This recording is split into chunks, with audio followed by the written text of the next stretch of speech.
اسلام آباد high court کا بڑا فیصلہ، شہریار افریدی اور شاندانہ گلزار کی 3 MPO کے خلاف درخواست پر تفصیلی فیصلہ جاری کر دیا گیا۔ جسٹس بابر ستار کی جانب سے 79 صفحات پر مشتمل فیصلہ جاری کیا گیا ہے۔ مصطفیٰ ایپیکس کیس میں عدالت نے قرار دیا کہ ان خصوصی اختیارات کے استعمال کے لیے کابینہ کی منظوری ضروری ہوگی۔ چیف الیکشن کمشنر اسلام آباد کا صوبائی اختیارات سے متعلق نوٹیفیکیشن آئین کے متصادم کالعدم قرار دیا جاتا ہے۔ اسی پر مزید تفصیلات جانتے ہیں نمائندہ کیپٹل ٹی وی شاہزیب ملک سے۔ جی شاہزیب، بتائیے گا کیا اپڈیٹس ہیں آپ کے پاس اس حوالے سے؟ آباد ہائی کورٹ نے شہریار افریدی اور دیگر کی جو MPO کے تحت نظر بندی خلاف درخواستوں پر تحریری حکم نامہ جو ہے وہ جاری کیا ہے۔ اسلام آباد ہائی کورٹ کے جسٹس بابر ستار نے 79 صفحات پر مشتمل جو حکم نامہ جاری کیا ہے۔ حکم نامے میں کہا گیا ہے کہ وفاقی حکومت آئین کے تحت اسلام آباد پر لاگو ہونے والے وفاقی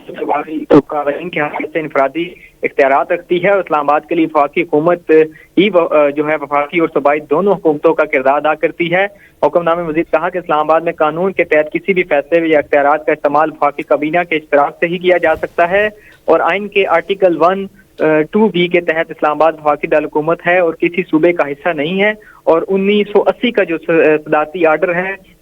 اور 18 ضیاء الحق کی جانب سے جاری کیا گیا تھا، اور ضیاء الحق نے 1977 میں آئین پامال کرتے ہوئے مارشل لا لگایا اور ریاست کے اختیارات پر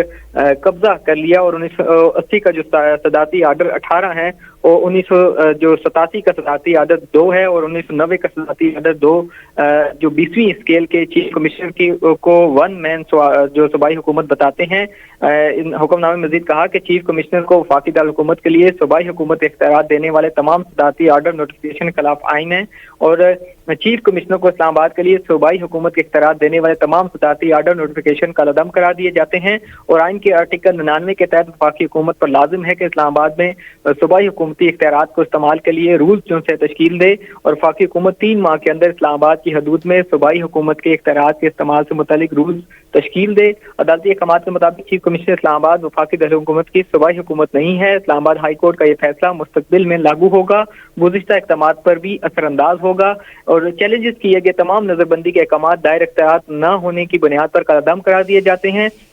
اور چیف کمشنر کا ڈسٹرکٹ مجسٹریٹ کا 3 MPO کے اختیارات کی جو تفویض سے متعلق جو 10 مئی 1982 کا نوٹیفیکیشن ہے وہ بھی قلعدم قرار دیا جاتا ہے۔ اور حکم نامے میں مزید کہا کہ MPO کے سیکشن 2(3) کسی بھی شخص کو امن و امان کا نقصان پہنچانے کے خدشے کی بنیاد پر گرفتار کرنے کا ذکر ہے۔ MPO کا سیکشن 3 اور 2 آئین کے آرٹیکل 10 اور 4 کی جو صریحہ خلاف ورزی ہے، اور آئین کا آرٹیکل 4(10) کہتا ہے کہ امن و امان کو نقصان پہنچانے کا عمل وقوع پذیر ہونے بغیر کوئی قانون لاگو نہیں ہو سکتا، اور ڈپٹی کمشنر کی جانب سے جاری نظر بندی کے احکامات کے خلاف 5 درخواستیں منظور ہیں، جبکہ 1 درخواست نپٹائی جاتی ہے، اور احکامات پر عمل درآمد کے لیے حکم نامے کی کاپی سیکرٹری کابینہ ڈویژن کو بھی بھجوائی جاتی ہے۔ جی بہت شکریہ شاہزیب ملک تفصیلات سے آگاہ کرنے کے لیے۔